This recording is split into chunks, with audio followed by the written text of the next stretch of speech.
Welcome. Welcome to Mending Threads. This is your safe place and your stronghold for whole body wellness.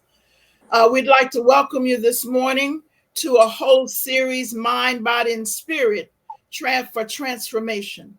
So we have with us both parent and youth today to discuss this topic. And it's going to be something where we want to look at the relationship between faith and violence and the connection. So we have with us, and I'm going to allow them to say a little bit of something about themselves, but we have with us Mr. Greg. Um, good morning to you, Good morning. who was voted one of the parents of the year here for us today. And so we want him to say a little bit of something in a minute. And can you just say one or two things about where you are and where you're from? I can do that. I'm born and raised Houstonian, 57 years old. So since 1965, Riverside Hospital in Third Ward, Texas. And I have a family originally of three, and we're going to talk about that later. And I went to Booker T. Washington, and I'm working for the city of Houston. In fact, I'm on break right now. Okay, then. Okay, well, thank you. There it is. There it is. Okay, then. And so thank you for being with us this morning. And then we have with us Miss Mia East. And Miss Mia East is having a little technical difficulties. We're going to ask her to speak up and just tell us a little bit of where she goes to school and so a little something about herself. Thank you for being with us this morning. Can you hear us, Miss East? Okay, then. And then we have with us Miss Foote. I would like to welcome you this morning to Mending Threads Women's Resource Center Imani Faith Health Initiative. So, Miss Foote, can you please just announce, I know you are associated with Real Life Christian Church, I believe. Can you tell us a little bit of something about yourself and what you bring to a topic today? Okay, can you guys hear me? Yes. Oh, yes. Oh, great. Okay, I am 56 years old, born and raised in Houston, Texas. Right now, I'm visiting my daughter in Minnesota. um, I am the mother of five, and I am the grandmother of four. Oh, Uh, beautiful. I have just recently brought my 4-year-old back to Minnesota. He was going to school in Houston. And I started having real concerns after the shooting. Right. Yes. Well, you're just so blessed to have those little people. Welcome this morning. And then we have with us our youth producer, Mr. Samuel Massey Jr. Well, he doesn't like to be saying Junior, but Mr. Samuel Massey, the two. Okay, then. So, can you just say a little bit about your interest or where you go to school? And Um, I go to school. Well, I'm going to school at Harmony School of Ingenuity. okay, what grade are you in? Where are you? How are you matriculated now? I'm going to the ninth grade. Whoa. Well, somebody's getting older, not me. Okay, then some time is just going on. But I do want to say welcome. Thank you. It is just such a beautiful experience to have both parents and youth to talk about a growing interest. We all have been through so much in terms of trauma and change and adapting, be it the change of schools and things in our life. And we want to look a little bit at trauma and violence and how it relates faith and violence. We want to look at our beliefs and whatever. So I'm going to open it up by saying that research has really talked and said that if both parents and youth could come together to explore the topics that we're hearing today, that they will have many different suggestions that we could probably use. So I wanted us to get started with, since the research shows that trauma affects the way that we think, how we process information, and our beliefs help us tend to improve or not improve based upon our beliefs. So I want to kind of open that up this morning. So I wanted to talk about, have the either of you, would you share any trauma experiences that you might have had? You know, stress, we all have stress and we all have trauma. And stress is something that we go through, just our body chemically changes to adapt to something different. But trauma is where it's so much where you have to sit down and take a minute to take a breather. And when the situation is moved, you still feel it. You can feel loss. You can feel embarrassment, hurt, longing, different things like that. And so one of the hypotheses that the literature and newspapers are saying is that we've had trauma and they're looking at the violence that's escalating since COVID. Okay. And maybe since some other, we have storms, we have COVID, we have this. And so I want to see what both youth and families have to say as to what they think is going on. I'm going to ask Brother Greg to share his thoughts first. I thought you never asked. Yes, although we're on a serious note, the trauma part is a little deep for me. I'm probably, as you can tell, I hope I'm making jokes. I hope I'm trying to be funny. I hope that someone sees some humor in some of the attitudes that I have. But of course, like I said, 2 days from now, the 24th will be the third anniversary of my son passing away from violence. Mm-hmm. So, yes, it is. I will have to say trauma is an issue. Have I gone to a psychologist? It's something that Black folks don't do normally. No, I haven't. I think that would, or psychiatrist. I don't know which term is correct. Is psychiatrist or psychologist or both? Psychiatrist I also. might need both. You might need both, which is okay. You Yeah, might there need you both. go. We'll talk a little bit about that in a Okay. minute. Yes. All right. All right. Well, I just want to hint on that, or not hint on it. I want to speak on it because I know I'm guilty of it. I've never been in my life. I lost my father when I was 13. Cancer, not necessarily, or definitely not gun violence. The fact remains the same. There was trauma there. I understand that. It's not a secret. Like I said, I'm 57 years old, so not having a father and not having my youngest son, at least, that could be traumatic for anybody. And I understand that. Well, I But got the meeting of the yeah, minds on that, there we because I'm go. kind We're of going to like talk there, about it. right there with you. Yeah. Okay. So at least we'll touch on that, and we can continue on. But at least, I mean, name drop on that. That's where I'm coming from. Yes, and we know you have such a wealth of information to share, and I appreciate it this morning because this is how we heal. We heal through talking about it, sharing it with others, and finding something, a mantra, belief system to hold on to. I wanted to see if we could hear from Miss East to see what she has been through as a young person before we get on to tying it into violence. So, Miss East, could you share? We want to see if we could hear you. If you could share any kind of trauma that you have been through, any stressful experience that you have been through as a young person.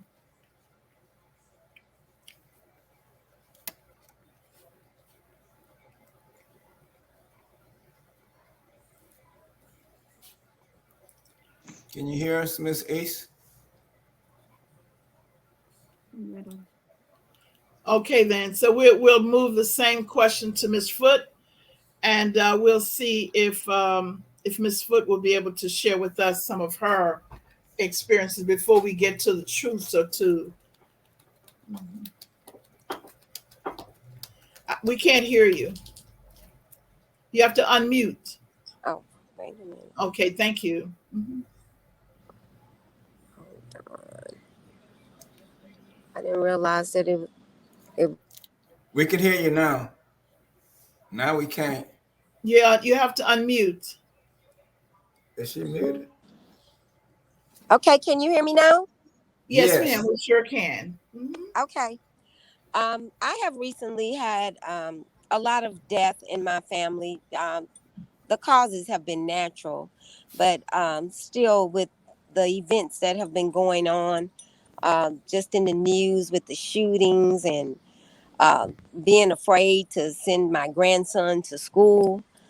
It's been very stressful because I'm just like, I can't handle anything else happening. I've already had loss. I've already experienced some trauma um, from multiple deaths in our family, and I'm I've just had a lot of fear about sending my 4-year-old grandson to school. I went to school and security wasn't at the door, and the door was open, and it seemed like they were laxed, and I just I just had a panic attack. And I didn't even send him back to school the last 2 days of school because I was afraid of copycat shootings and all of that stuff, along with COVID. And it's just, there's a lot of stuff going on now. Yes, yes. And the thing is that as you're mentioning, you kind of feel alone, and you don't really have anyone that you can sit down and just talk with about that, on a regular basis, to talk and figure out, options and solutions Right. for that's right. And so one of the things, that's what this platform is to do, is to really begin to look at it as a healing format. And so Pastor Massey is one of the person, he co-hosts a show, and to begin to talk about different ways that we could look at the situation. But before we do that, I wanted to go to, and I want to thank you, Ms. Foote, for sharing that, because and I'll share my experiences as well, when you talk about multiple deaths in short periods of time. But I do want to go on with Mr. Massey, Massey number two, to see what have you experienced before COVID, during COVID. What has been stressful for you, or you think that you've experienced, before we get into our other ways of thinking? I guess something that would be stressful to me would be just trying to be safe when COVID started because it was a lot of panic. And so trying to stay safe was a big priority and trying not to get sick. Right, just paying attention to everything. Every little thing, you mean. That's a stress. That's stress, and it creates trauma. Till I have one young fellow that's telling me that when he gets ready to go to a door to open it, he starts shaking because he's thinking about all the germs on the doorknob, and he's loaded down with books and book bags, and he doesn't know what to do. And so we just look at strategic things that he could do, but his anxiety is so high about things he cannot control. So yes, I get that. I understand that. And Miss Mia, I see that you have your thing muted, and that may be why we can't hear you. So do you want to try to unmute and say something?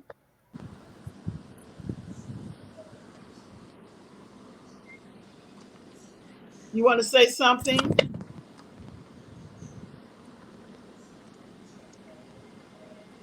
Yes, you want to say something now? Okay, then. So Pastor Massey, can you kind of bring us to a way of beginning to look at what they're going psychologically? They're saying that the cognitive, the forebrain, the forebrain tends to become overwhelmed, and I don't want to get technical. It becomes cloudy because there are a multitude of topics that have emotional tags on them without having solutions. So it kind of overloads the emotional part of the brain, which is called the amygdala. And then that part of the brain, when there's not an equipment, practice, or solutions already there, or a way of viewing that you can vent it, then it's kind of like a pressure cooker, and it begins to pile up. And if there's not an appropriate venting, then that's when things begin to explode. And we see that in our community because we don't have some new tags on it. We still have the old tags on it, you see, and we need to have some new tags. So when you look up trauma, you'll look up that they really begin to express that whenever you have that, in addition to changes within the schools, you move and relocate it, someone is deceased or whatever, all of those things tend to crowd your thinking, okay, and your emotions. And so I was listening to Miss Cook when she was describing that. So now people then say, oh, well, wow, you should be able to handle that. You should know something about, I want to know, are there incidences that we need to discuss biblically, Reverend Dr. Massey? Can you kind of give us some few hints as to how you teach or some of the things that you kind of teach on this topic? Well, yes. Basically, because there are a lot of things happening. Some has to do with, you know, COVID in a sense, and then the other has to do with the violence that we see around the United States of America. And so, what you have to do is try to cause people to have an understanding of why this kind of stuff is happening. And so, one of the things I've taught on is hatred. With associated with the violence, a lot of it has to do with hatred.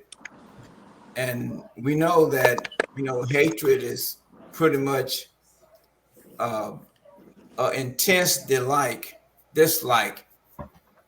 of another person, entity, or group. And hatred is distinct from short-lived feelings such as anger and disgust. But when we deal with hatred, uh,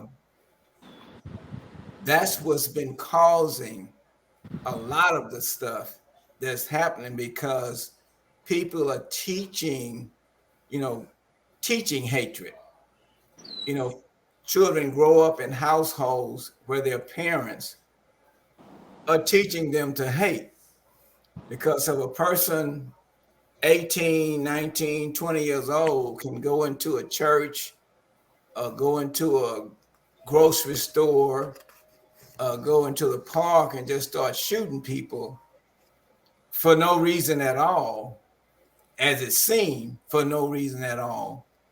Uh, you would wonder what is causing that. And Mm-hmm. a lot of it has to do with hatred. Well, And so, it's hatred. So I wanted to see, where do you think this? So hatred, according to what you're saying, is a compilation of something. say that again. Hatred is accumulated through. I want to see what your point of view, and I want to interject something in there so we could come to some understanding while we're on here, because I want to hear I want to hear Samuel Matthew too's comment on this. So hatred, because I want to hear young people, I want us to talk about it. So hatred comes from where? Where is this hatred? Well, like I said, Are we born with it, or you're uh, not you're not necessarily born with it, but you're born. You people that hate give birth to children, and because they already have the hate in them, it's going to be passed on to their children. Even and the thing is, they don't necessarily have to say, "I'm teaching you how to hate." They just live their life of hate. And because their children see how they respond to different groups of people or to individuals, they take on the same nature, because hatred itself is a spirit, and they take on the spirit of hatred. It's transferred from parents to children. okay? I would imagine that, like, you could transfer confidence, you can transfer responsibility, you can transfer through parenting, the way in which we parent, our expectations and those things. And there is a hypothesis, that when sometimes when our emotional self is not measured, that we may not have our basic needs of love met. That's a hypothesis that when we don't and we feel insecure, that it's more easier for us to pass on hate into hate because of our insecurities or inadequacy. And a lot of it has to do because you don't have any compassion. See, hatred is the absence of compassion. And, Right. and people uh, envy, like something like envy, when you want what other people have. Yes. And they may consider it unfair that someone has what they lack. It Hmm. has nothing to do with the person that you're hating. You just don't have what they have, and that upsets you. So Or let's you let's might, let's see what let's see what the youth and adults say about that. Let's just see. Can we chime in on that? See what your thoughts are about what we're talking about. Mr. Massey, I'd like to hear what you have to say. I'd like to hear what all of you have to say. Okay, so for hate, well, I do agree with my dad in saying that yes, it can be passed down. For example, if your parents just say they don't like raisins, then you probably grow up and probably also not like raisins until you try them for yourself because you were just told to hate raisins. But that's true. So what would happen then when you go to school, you think, and you're around your friends and they like raisins and you have not eaten raisins because you think you don't like raisins. And now we're talking about raisins right now, but I'm sure you have other situations. So you heard that raisins weren't good. But when you get to school and your friends say, well, how do you know raisins are not good? So do you taste the raisins to find out if they're good or not? For me, it would depend on the person, but for me, I probably would try the raisins. I don't know. Depending on whether you viewed it would be dangerous or not, whether it would harm anyone else or not. So since it would not, and it wouldn't be necessarily dangerous, most likely you're saying that you would try it. Okay, so Yes. if you like the raisin, what do you think your chances are of liking the raisin? Again, depends on the person and their taste buds. So it'd be different for each person. So we could say that they did like the raisins. Mhm. So then we could assume that we're correct both ways until the person is posed with some experiences. That we need to have experiences that would help us test the assumptions with some guidelines. The dangerous guidelines, the hurting other people guidelines, our belief in other things. So what my point is we, in order for us to explore faith and violence, we would have to really begin to look at what is it in our environment and what is it that's going on at home that's not coming together. Well, what is it that we are not paying attention to, or what could we pay attention to? I'm gonna throw it back on your shelf, uh, uh, Pastor Massey.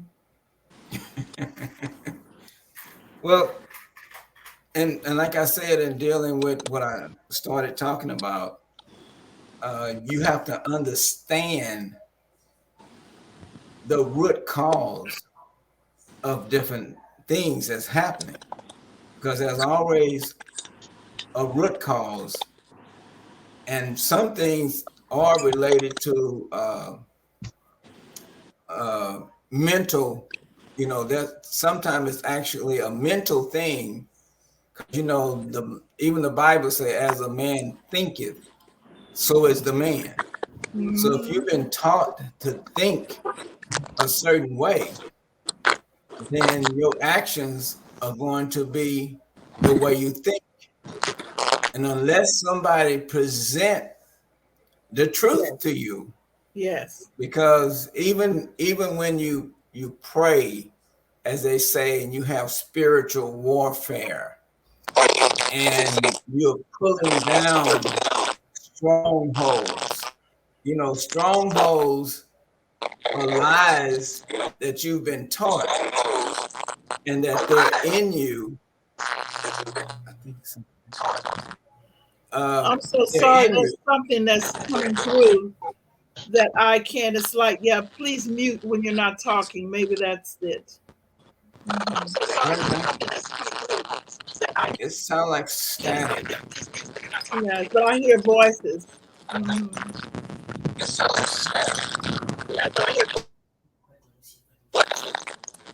Is yours? Okay, then. So I hear you, Pastor Massey. Okay, so Oh, I wow. think it might have been coming from Miss Foot, because she's gone and the sound left. So maybe it was coming from her phone. Get back over. Okay, then. So basically, like I was saying, as a man thinketh, so the man. So a lot of it is in the minds of people and how they think. And if you can figure out the error in the thinking of people Mm-hmm. and get them to accept the truth, then they can be free from whatever it is Mm-hmm. that's destructive in their life. When Jesus said, "If you know the truth that you know will make you free." So once you find out the truth about different issues as it relates to issues, circumstances, events, all these different things, once you learn the truth, then you have the opportunity to be free from what the way that the error of your thinking, or the lies that you've been taught. You right Because on, Pastor. You right on. And it says that it says that. Okay, so as you speaking from the Bible, what I'm doing as you speaking from that perspective, I'm thinking of patience and I'm thinking of things that we work with, and the biggest thing is cognitive, what they call cognitive distortions.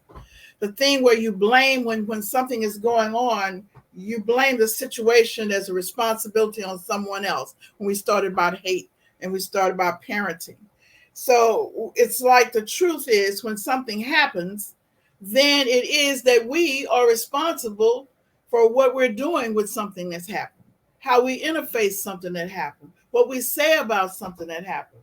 So even if we can't control it, so they say that mental illness comes from distorting the true fact of what it is in our lives as to how it's happening. Let me see if I can give an example. So we walk across the street and we jaywalk, and a car almost hits us.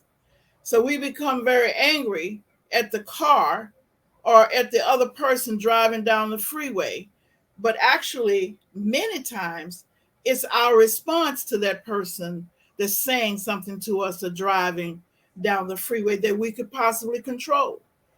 The way that we look at somebody or whatever. So when you were saying that, it had the truth of the reality many times is distorted by what the person believes about other people or about themselves. You right, see, and so that's where the mental illness, that's where it starts creeping along with the trauma and the stress, with this trauma and stress in addition to. yeah, and and even a person driving right now, a person driving down the highway, driving down the road, they're really thinking now, how should I respond if I make a mistake? Because see, we might make a mistake and cause somebody else to get upset with us. And we know, with the possibility of road rage, because it's been happening a lot, it's always on your mind. What do I do in order to make sure that I don't cause road rage. So we have to be the one to go it on and just get out of the way. You Right. know, you have to be the one. Okay, I'm going to be the one that just go it on and drive off the road and let that person have the road space that they think they need. They have. You have to be thinking this way all the time because it is Yeah. called defensive driving. You know, rather than Mhm. offensive driving. I'm right, so I'm gonna keep doing what I'm doing. Yes. Yes. It's Yes. called defensive driving. Even though I know I'm right, I'm going to protect my life and the life of the other person. They call that So that's where the resilience. compassion comes in. They Because, you know, call it always, motivation. Jesus always approached the situation with compassion. You know, Yeah. he knew that the person was already wrong, but he applied mercy. You know, Hmm. mercy is showing love and forgiveness at the same Hmm. time. And I saw insight. you. I know you stole the hubcaps off my car. I saw you get them. You know, I saw you drive off with them. And then I come to the park and I find you with them on your car. And you know what? The first thing I could do is I could just call the police and have you put in jail. You know, but then I could also say maybe you just need them. So, so you can have these.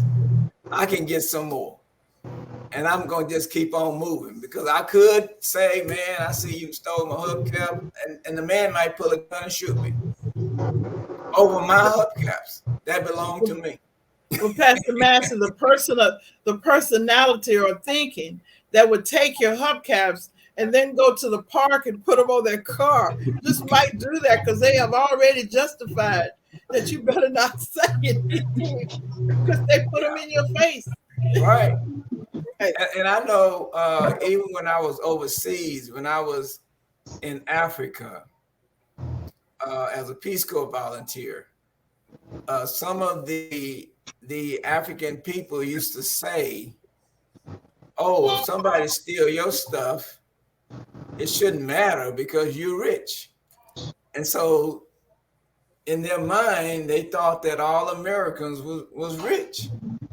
And by their standard, you were rich because of how much money they made a day compared to how much you made.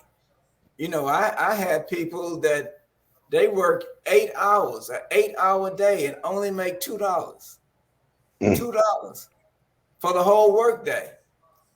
And Mhm. even though I wasn't getting a lot of money, but it was 100 times as much as they were getting. And they Mhm. didn't talk about millionaires. They talked about thousandaires. Well, in this country, you talk about millionaires. They talk about if you have $1,000 in the bank, you rich, and you were Mhm. Mhm. because of that society. So you have to understand how things are learned from the community, from social groups, and from parents, because all of Mhm. your teaching and learning comes from the community that you were raised in, the social groups that you interact with, and your parents. And Mhm. then you form all this, you know, you form all these different thought processes that you operate in every day. You know, you're right. It's all of that. It's all of that. It's a little thing that's coming together to bridge that. It's like what's in the community, what's at home as the parents, and also it has a lot to do with the health and the mental health of the child. You see, Right. as they bounce back the number of changes. So I wanted to see with the whole topic of violence that's escalating. I wanted to see what Mr. Massey too is saying, thinking about that for schools. Because what we're really looking at, and I don't know whether what you talk about in school, I don't know if they discuss the relationship between beliefs and behavior. I don't know, but could you share with me what your thoughts are if you were put in a position of making things different in your school to help people with the whole idea of mental health in your school, improving mental health? What would you come up with? What do you think? You've been thinking, I know. So I know for my old school, we didn't really have any mental health coaching because our school it wasn't that big. And for my school that I'm going to, I know that we do have counselors and mental coaching stuff for when I go there. Hmm. So if you were to, if somebody called you to Austin, Texas, and say, I want to hear your views on how, as a young person, how you think we could lower the whole thing of violence in the streets, in the community, in the schools, what would be your point of view? Um, I don't really have like an altogether point of view for that because I think my views are different, and that wasn't really one of the main views that I had that I was concerned the most about. But I I guess I could say that better training and better control on the sale of weapons and making sure that people can have weapons to make sure that they won't do anything like wrong with them. Mhm. Maybe you mean like maybe people should be screened before they have the weapons to see if they have a background of violence or something like that, or maybe there's certain type of weapons persons can get to have a safety in their home. I know they one time they would take children who lived in the rural areas and teach them to shoot a gun so that they would know how to protect themselves, so that they would know how to hunt and take care of their families earlier. So it might be also the location, or what the person is doing with the guns or what type of guns. But that's a good point. So what do you think parents, from your point of view? I want to hear from both Mr. Gregg and Massey too. What do you think from your point of view, what could parents do? And from a parent's point of view, what could parents do? Well, I want to talk about the ironicism of an even bigger picture for me. Why did my mask, the gentleman who I'm familiar with for 40 years, David, who I call Mass, why did he call me this morning?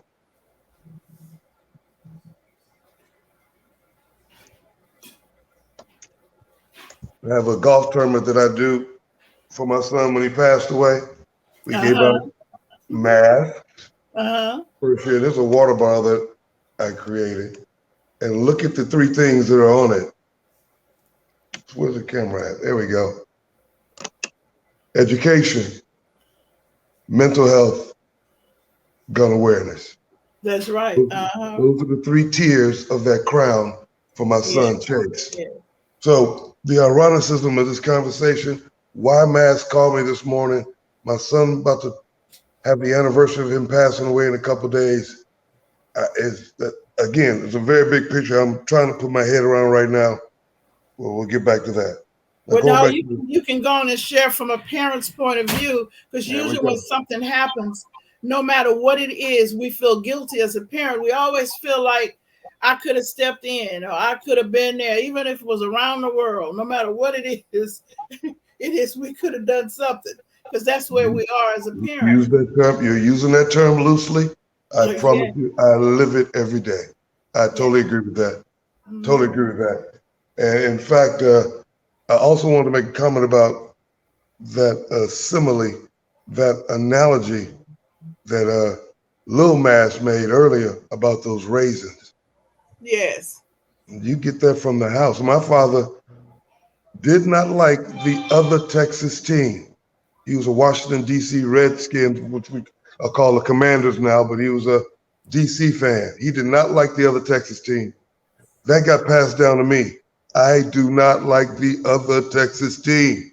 I do not like those raisins. I want to comment that with Mr. Mass. That was a great analogy that he had earlier. Yes, as far as being a parent, I think about it every day. He graduated a year early. I always tell myself, what? He was a quarterback. He was 6'5" taller than I am. Very good basketball player, ran track. But I wonder, he graduated at 17. I wonder, what if I would have held him back? He was born August the 10th. What if I would have held him back one more year so he could have been an 18-year-old graduating? Would he have been in that situation? I mean, just again, I'm with you 100% on that. What you could have done, what you could have done better, what you could have done a different way. What, as far as we're talking about traffic earlier, driving, yes, road rage. What if I'd have left my house 5 minutes earlier?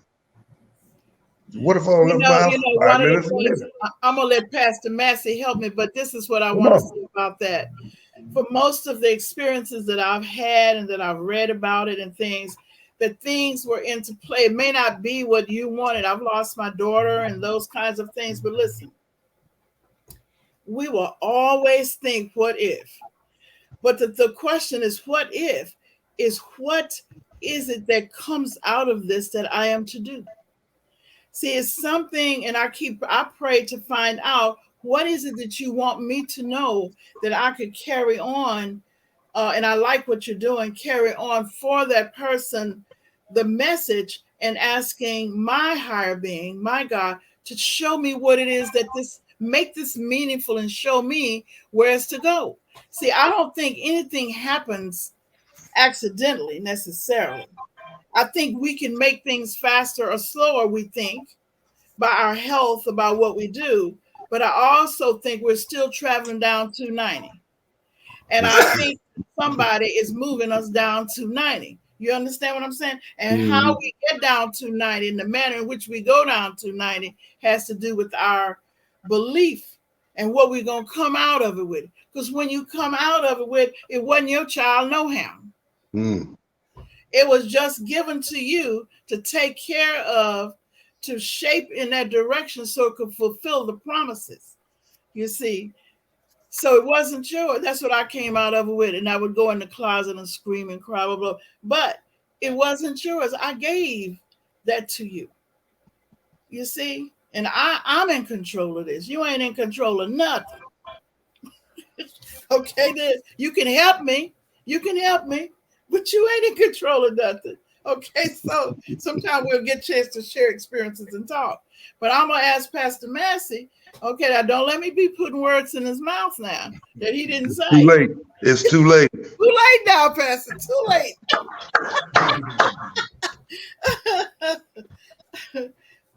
But you see things, how you healing. What we're talking about is to how to heal even in the schools, how to heal at home. It's to talk about it not when a crisis occurs, not when the situation only occurs, but when all of the TV cameras are gone, when all of the everything is gone. What are we doing?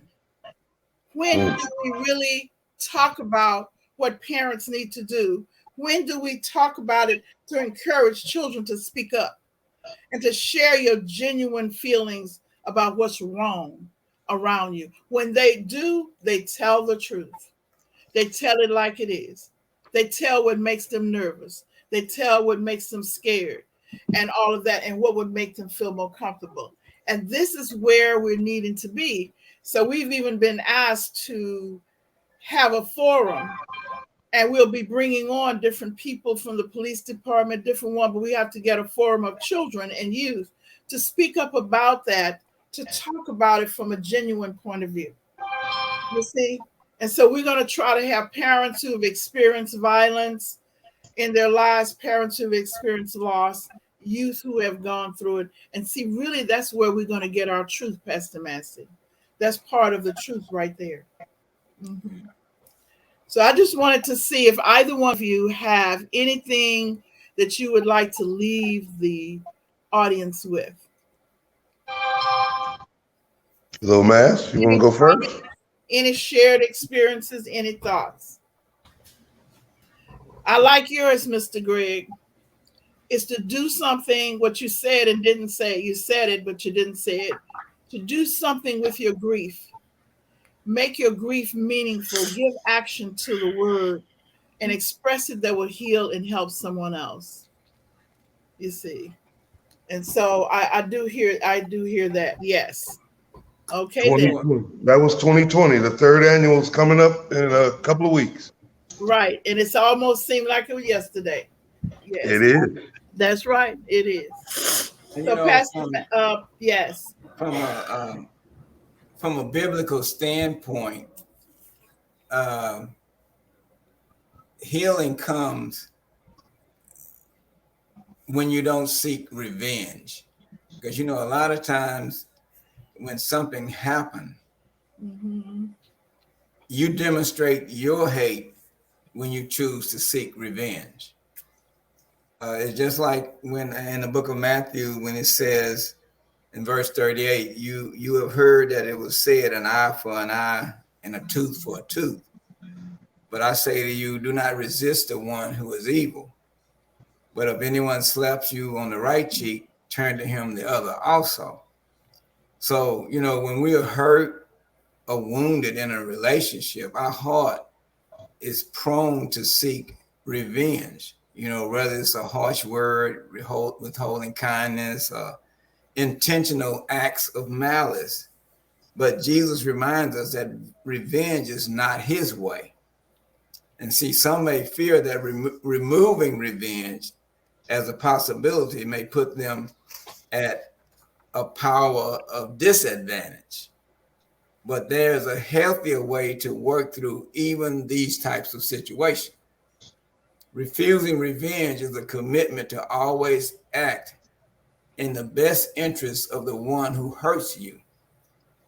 It may not, you may not even think that that's good, but if I can change you and cause you to love instead of hate, then I've put something else out into the environment, to Mm-hmm. show that this person that once hated, this person that was once a murderer, has now become, you know, a person like you.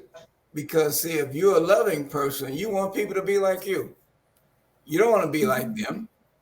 You know, it's easier to treat people good that treat you good. Mm-hmm. But see, I don't have to like you to love you. Right. I don't have to like you to love you. Mm-hmm. See, it's different in loving and liking. You could be a person on the side of the road that had just had a flat tire, and you could have just cussed me out just a few moments before that time. And I see you on the side of the road with a flat tire and you need some help. But even though I don't like what you did to me, you have a flat tire and you need some help. So I Right. pull over and I stop. Well, of course, because you cussed me out, you think I might be ready to kill you. Right. Right. But I'm actually ready to help you. That's So right. basically, how we change people is to do what they think you won't do. Right. And so you have to be that type of person. If you and I, and only as a believer in Jesus Christ can you do these kind of things. You have to act like Jesus There because he you was go. always moved Mm-hmm. with compassion. That's the only thing that moved him was compassion. And inside of compassion is mercy, love, and forgiveness. So with all of these couples that are harming each other, and if I can't have you, nobody else can have you, and blah blah blah blah blah, and little boys and girls, and even in little relationships, doing devastating things to each other because they have so. There are many reasons for that now, Yeah. but whenever they practice what you're saying, Pastor, when they practice, I call it loving assertiveness and good coping skills is to know, I say, If your mother was there sitting next to you and God was sitting next to you, how would you handle it now? Just pretend that your mother, your dad, and God are sitting next to you. Now, what would you do in this next circumstance or this next situation? And you see, because those are healthy parameters, generally speaking, that you're not going to allow someone to harm you yourself. You're going to create healthy boundaries. But the way and the manner in which you treat that person is you're going to treat them with love, and you're going to continue to go and strengthen yourself. So women say, my husband abused me, blah, blah, blah. When you make up your mind, you'll make up your mind. But sit there and ask yourself, if God or your mom and dad was sitting next to you, they're going to protect you. What would you think you should do in this situation? You see, begin to think that way. You might not be ready now, but begin to think that way in every moment. And generally, they come out of it not being aggressive, like you said, not having anger, but figuring out the healthy steps to make. Okay, I do want to thank everybody for being here today. We're just broaching this subject. We're just getting on to the beginning of this topic. We have not talked about motivation. We have not talked about real grief. We have not talked about healing. You understand? So we have talked about it, but we have not really talked through it. I'll say it that way. Right. Okay, then. So we want to remember and let our audience know to keep a mind of all of the tags and the symptoms and things that you see, the red flags. Red flags to violence and whatever, or people who actually start crying for no reason at all, seemingly, who have frustration and just throw something down, slam doors or something like that. Those are some red flags. Red flags are breakups, frequent moves, and people staring at the wall, frequent daydreaming, overeating, many other kinds of things like that. All of those are red flags that need attention. And that means that we need to work on how we handle those situations and coping. So I just want to say, be with us next week so we can further talk about more of this as to how it impacts our health. We'll have on next week Dr. Atkins, who will be looking at how trauma and grief and whatever influence and affects our health. Okay, so we'll be looking at that in many different ways. Go to our website, sign up for some of the classes. Dr. Massey has a class at Real Life Christian Church, and it looks at coping behaviors. So if you're interested, that will be on this coming week on the website as a link to Real Life Christian Church. There's also a STEM program that's going to be looking at belief building, that we're looking to come to Real Life Christian Church as one of the churches in the community, and children and families will learn not only how to cope, but they'll be learning a little bit about their history, who they are, family members, all while they learn the skills to become an A+ certified. I think it's A+ certification, getting that with technology. Okay, then. So we'll be looking at how we moving with that, because we want to equip people. So I do want to say we'll see you same place, same time, same station. So remember this: renew beliefs, rebuild faith, and reconnect families and communities. For it is not the circumstances we meet, it is the manner in which we respond that determines health, happiness, and success. This show will air. Make sure you download the Culture Vision TV on your phone so you can just look at the show on your phone. It will air 7 p.m. on Tuesday, not tonight, but next Tuesday. So we are always on at 7 p.m. Tuesday evening. Thank you now, and I look forward to seeing you same place, same time, same station. Thank you. Thank all of you for being here today.